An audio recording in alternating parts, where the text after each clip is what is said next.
main speaker, who is Professor Ernest Aryeetey. He's a fellow of the Ghana Academy of Arts and Sciences. He's the Secretary General of the African Research Universities Alliance, ARUA, and a former Vice Chancellor of the University of Ghana, which is known as the premier university in Ghana. Now, prior to his appointment as Vice Chancellor, he was a senior fellow and director of the Africa Growth Initiative at the Brookings Institution, Washington, D.C.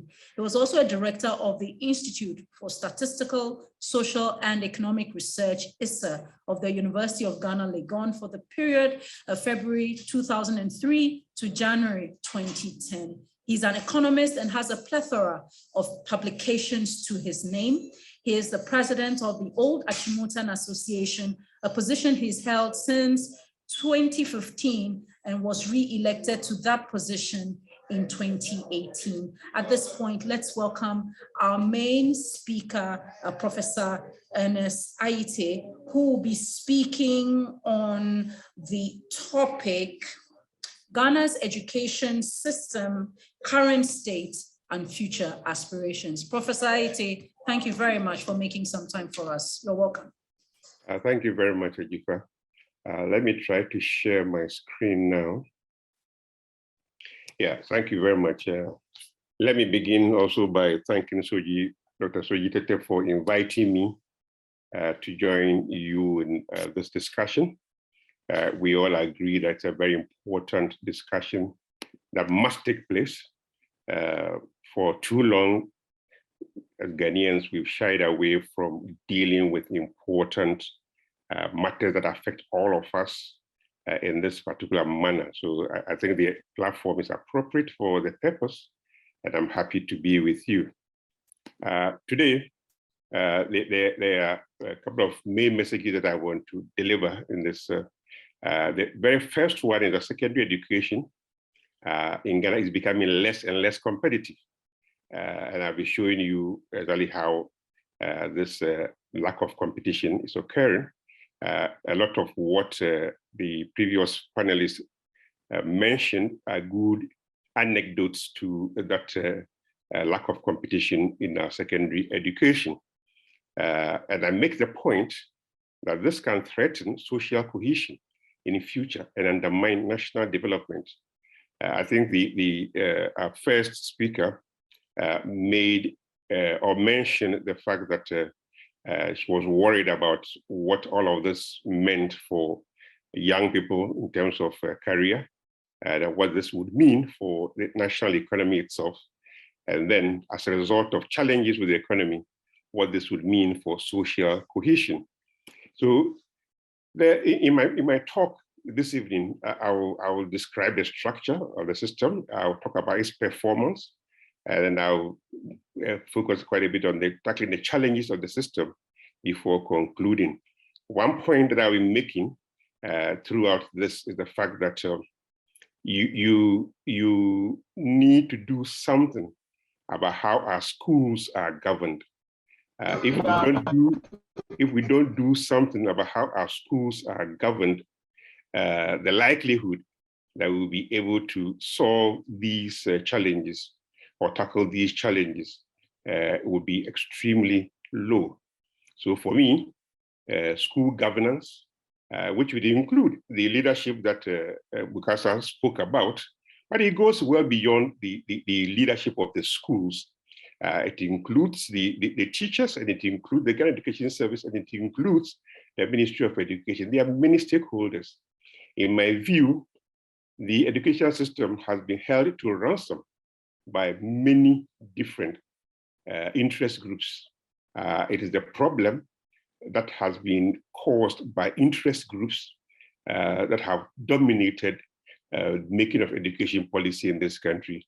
And until we take away the power of these interest groups, we are not going to make much progress in this area. So let me talk briefly about the evolution of the structure that we have.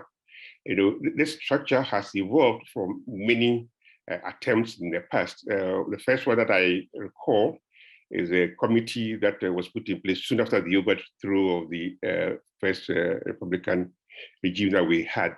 So this one was chaired by Professor Alex Papon. and it recommended modifying what we had as the middle school system to introduce continuation schools. There were some experiments made soon after that, but it didn't really take off.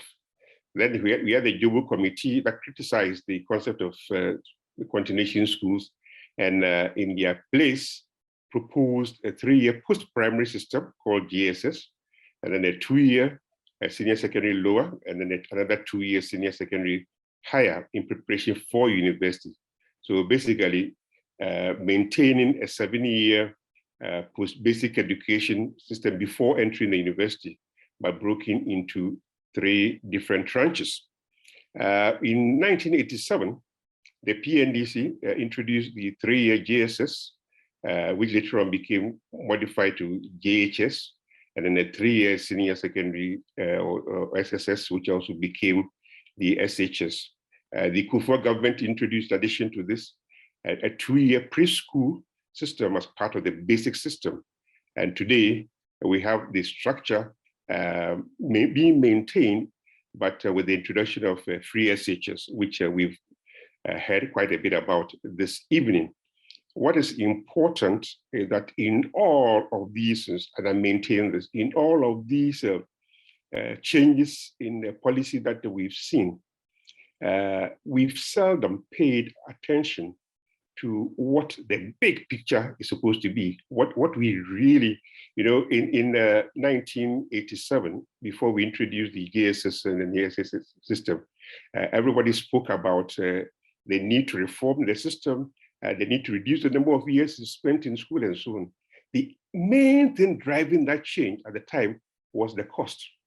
The reforms that we undertook in 1987 were simply to make it affordable for government. That was all. It wasn't about making it more responsive.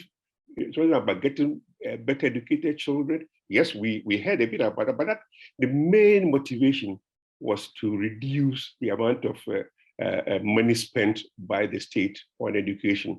So if we are not seeing the best of results, it's simply, in my view, a result of the fact that the motivation has often been less than adequate. So as a result of the evolution that I've just described, we have a system in place which provides at the top of the tertiary system, made up of the universities, the polytechnics, technical universities, professional institutes, and so on. And then we have the second cycle, which is largely driven by the senior high school system, and then the junior high school system. And then you have at the bottom of it the primary or basic, where interest is largely in basic literacy, numeracy, science, and social studies.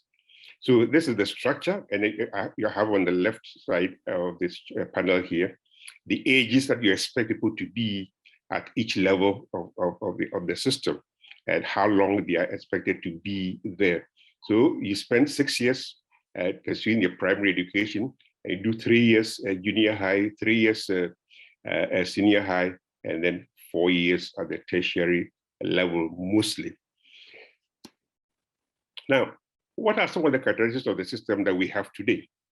As a result of all the different changes that have been mentioned, one thing that you can see, the access to basic and secondary levels of education has improved significantly. So today, and this has already happened just overnight, it's been going on for the past 2 decades, gentle improvements. So the gross enrollment ratio for 2019-2020, we saw the improvement up to from 86.1% to 104.84% for basic. So we have seen that for a period, these improvements have been taking place. But I also say that the increased access has not been matched with corresponding resources. So the story that our first speaker gave us with her experience from Wesley Girls is very typical. It's not confined to only Wesley Girls. You will find in all the other schools, whether they are grade A schools or something lower, you find that situation. So the pupils or the students perform poorly in national examinations. As a result of that, and I'll be giving you some results to show, The National Education Assessment in basic schools and WASI at the secondary level, yes, there are improvements there, but still at a level lower than can be or is required. Then we talk about teacher supply and teacher motivation are a problem, especially in rural areas. And that's something that Bukasa also emphasized, and I agree entirely. When you've seen, very often we have difficulty as a public accepting the fact that the teaching that takes place in our schools is in many situations quite poor. And and if that is a problem, you can't expect much to come out of the system. So here I show the gross secondary school enrollment ratio in Ghana. We've seen the improvements that took place from 2008, steadily climbing, so that by 2018, we saw very, very significant improvements in the system there. So yes, access to secondary education has improved and has been improved over time. To what extent has the free SHS facilitated that? The improvements began taking place before the free SHS came. One can argue that in 2018, we saw the peaking of it, could have been due to the free SHS, but we saw in 2019 a sharp drop, or some drop in the amount. What could be explaining that? But clearly, it's important to accept that access to secondary education in Ghana or senior high school education in Ghana has been improving over time. But how, even though it's been improving over time, here I compare the situation to what you find in other Commonwealth African countries.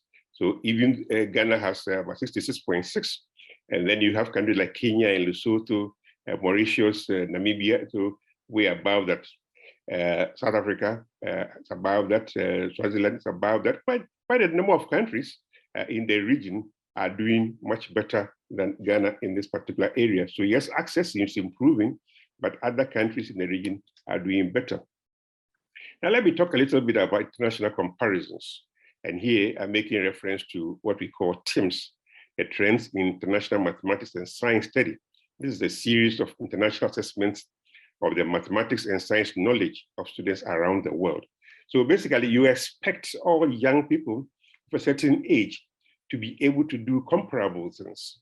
You expect them to be able to take the same mathematics and science quizzes and perform similarly.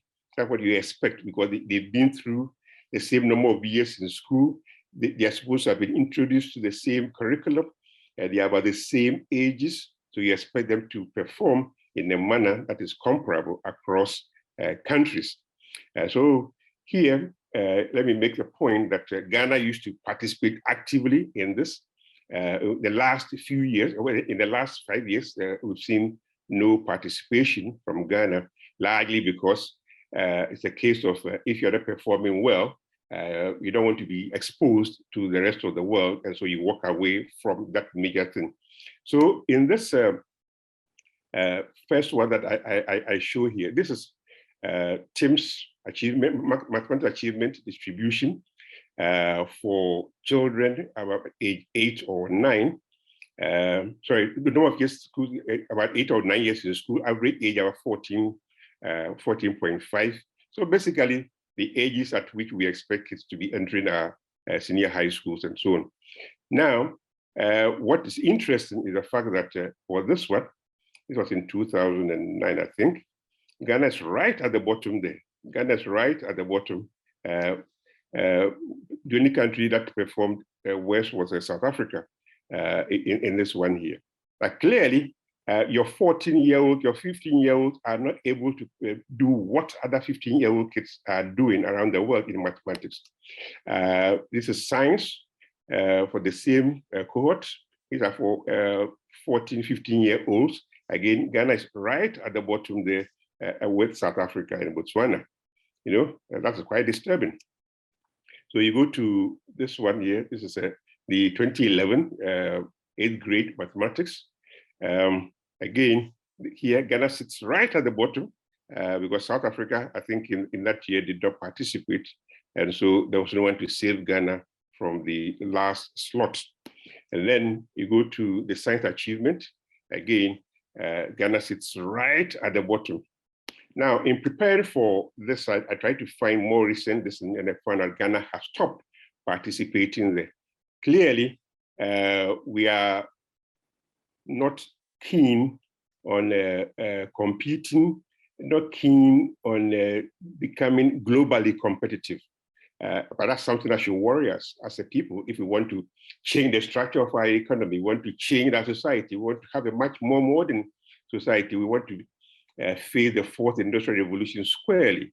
We've got to be worried about how we fare in the world. We've got to think about our competitiveness. Here, I present the performance of the WASI, which shows clear improvements for some years. So even though in the last 5 years we've seen steady improvements, what this tells me is that for something like English language, we are not doing as well as we used to do in 2011 or 2012. So what can we change? The same applies to mathematics and so on. So what can we change to ensure that even though things are a little getting better, there's a long way to go in order to give ourselves the assurance that we've made it. Here, I present to you Achimota School 2020 WASI results for core mathematics. What the point I want to make with this? Well, I've chosen Achimota School because I sit on the school board and it's my school, so nobody can tell me that I'm trying to make their school look bad. This is my own school. And since I sit on the board, I have access to the information.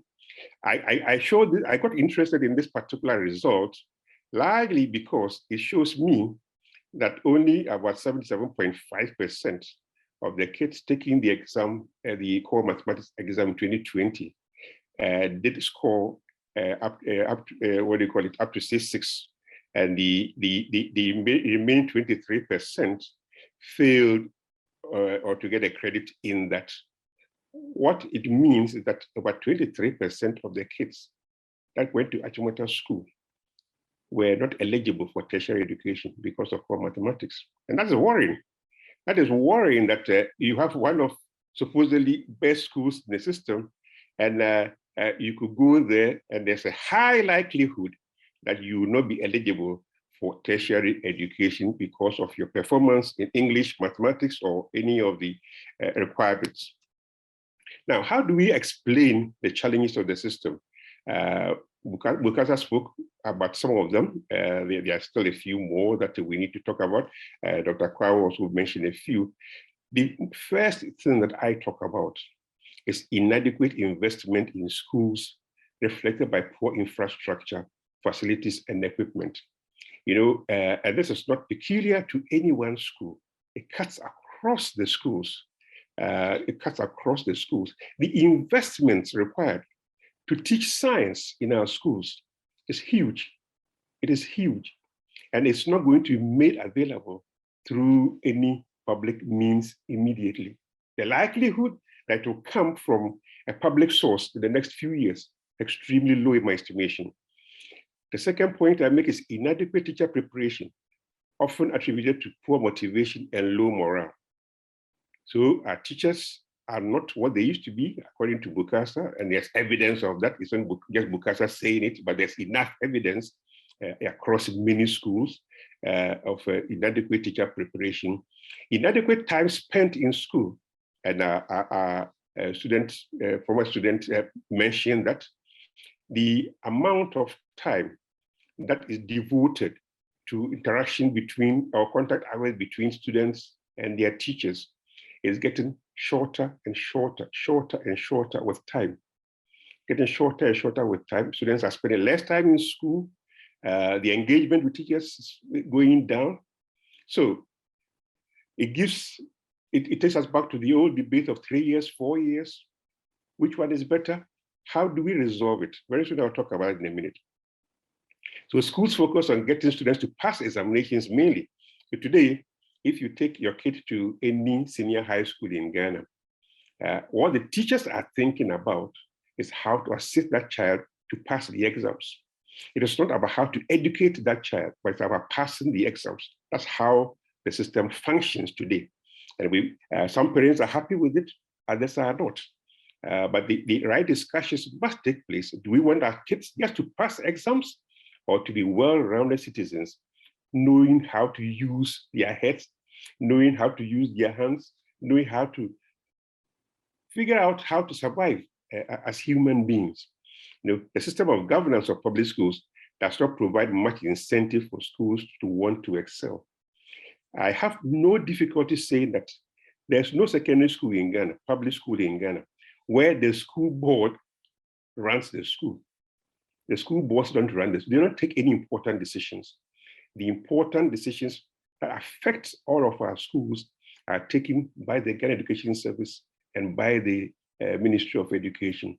So the people who are in the school are simply there receiving orders to run the school. What the school needs and so on is so important. It's a GES system that determines what all schools must have at a particular time. And that is a major problem for me. Now, I must say that the presentation I'm sharing with you is one that was originally shared with what we call the Alumni Alliance. There are about 40 schools, including all the schools that are represented around this event today, and many others, where we're discussing how to solve these problems. So we are all agreed that there's something wrong with the governance of our schools. We are all agreed that the school boards need to have a greater space to operate and take decisions that affect their schools. Until we do that, we are really wasting our time. So how do we deal with the poor investment? As I said earlier, there's no way the government of Ghana, even if it puts all of its resources into secondary education, can provide the things that we need to make our schools work. Today, a lot of the infrastructure that is required in schools provided by all students. It's provided by all students. Quite recently, at Chimota School, we gave the school a brand new science block. There's no way the government of Ghana can provide that or could have provided that. It can do that, but that's what we need to think about. If we are going to provide these things, how do we ensure that they can be maintained into the future? Some PPP arrangements will have to be considered. Parents and guardians will have to contribute to maintaining the infrastructure and funding of schools. Today, I've heard everybody talk about how the free SHS system is great, except for various things that they've seen wrong with it. Let me make it clear. I have no doubt in my mind that getting every Ghanaian to go to school where money is not a challenge, where money is not the obstacle, is a good idea. There's no doubt in my mind at all about it. But I also know that in the real world, there are some things that only money can do. So you can't wish away the money, and you can't. It's not going to come just like that. That's why parents and guardians. So I agree with those who suggested that there should be some way of identifying or targeting poor households and supporting them to go to school. I don't believe that every single Ghanaian needs to have his or her child in school for free. There are many Ghanaians who can afford it and should pay for it. There are many Ghanaians who cannot afford it and should be assisted. But simply to make the system completely free, in my view, opens up many new challenges that cannot be solved. And the benefits to the system as a result of this free system cannot be seen to be much larger than the cost of it.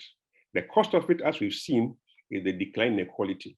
It's important to accept that the decline in quality did not begin with free SHS, but free SHS is going to make it worse. It's going to make it worse for all the reasons that we've seen. The schools will never have the infrastructure that they need to perform at the right level. And because they don't have the infrastructure, they don't have the teachers, and we can't afford to bring them in, the quality will suffer. It's inevitable. I mean, that's how life is structured. It's inevitable. So you want good schools, you spend money on them. You spend money on them, and different stakeholders must be doing the spending, not one actor. It cannot be only the state. The PPP approach cannot be applied uniformly, so proper criteria will have to be developed to aid in the selection and monitoring of who benefits and who does not benefit. So how do we deal with the poor teacher preparation? There are many things that have been proposed over the years by experts in education. They talk about a reward system that is tied to student performance. So if your students are doing well, you get better paid. And this is going to be reflected in things like a teacher upgrading, retooling. How do you support them? How do you enter into performance contracts? Is it possible to have performance contracts with teachers where we are able to say, if you are able to achieve X, Y, Z with your students, you get A, B, C. Bonuses could be paid. I mean, well structured and properly managed to avoid abuses. Abuses are always very, very much present in Ghana. Sanctions for poor performance must be available. In rural areas, we must provide incentives to attract good teachers, so on. Yeah, these are things that can be done. They've been talked about before, but not really followed through. Then we talk about the time spent in SHS, whether it should be 3 years or 4 years. I say here that whether we make it 3 years or 4 years should not be a politically motivated decision. The PNDC, NDC regime kept a 3-year senior high school system. And then it was changed to 4 years by the Kufuor government.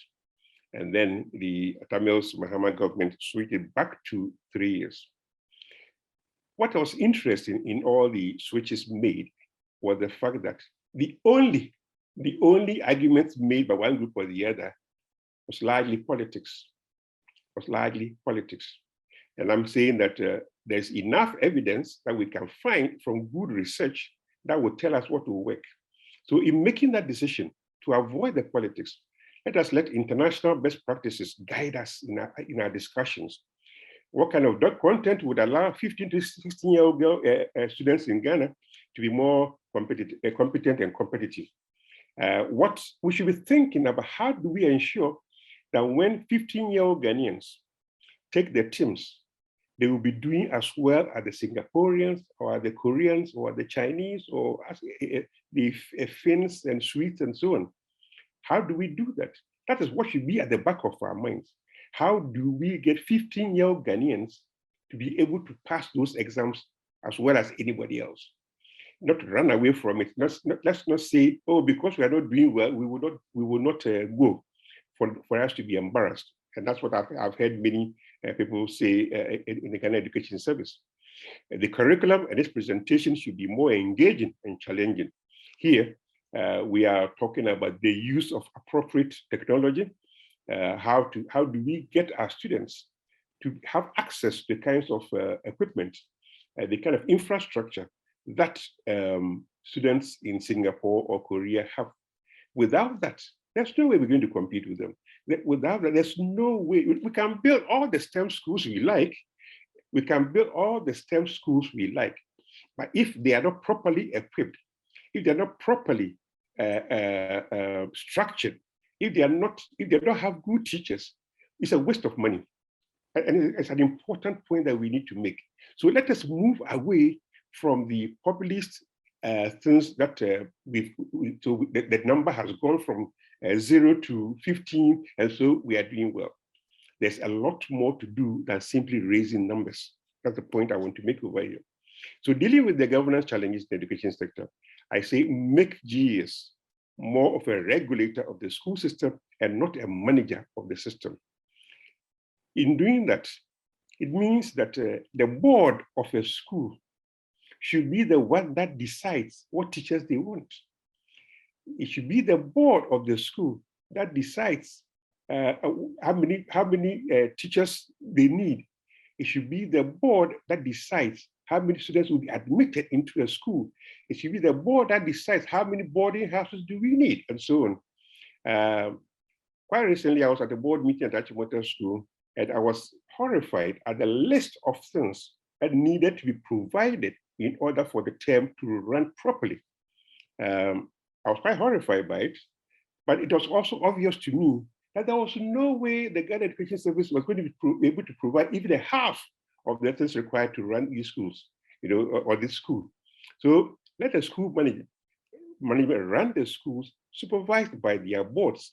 Let the headmaster or the headmistress run the school, not the district director of education, not the regional director of education, but the school head with a good management team. That's the point I think Bukasa was also making. And then you supervise them using the board. Let the school boards be effective. Let the school boards govern the schools. Let the school boards have the right composition with alumni present, with all other interests present, the PTA and so on. But it's important that the school board is not held hostage by the education service, whether by the district director or the regional director. Today, many decisions taken by the board need to be ratified by the district director, by the regional director. It doesn't help anybody. And that is why the schools can't do what they are supposed to do. So, in conclusion, I say making the system effective will cost more money, which the government does not have. But it should lead to much better quality education to support more rapid national development.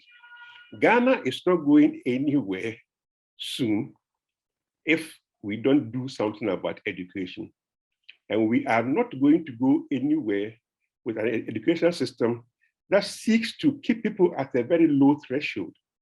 We are able to count the number of people who have been to school and then we are happy. No, it is what the people can do, whether working in agriculture, working in medicine, working in the arts or whatever. What they can do is as important as the number. Yes, by all means, let us raise the numbers gently by making sure that those who have been through our school system are able to compete internationally, are able to compete with their peers around the world.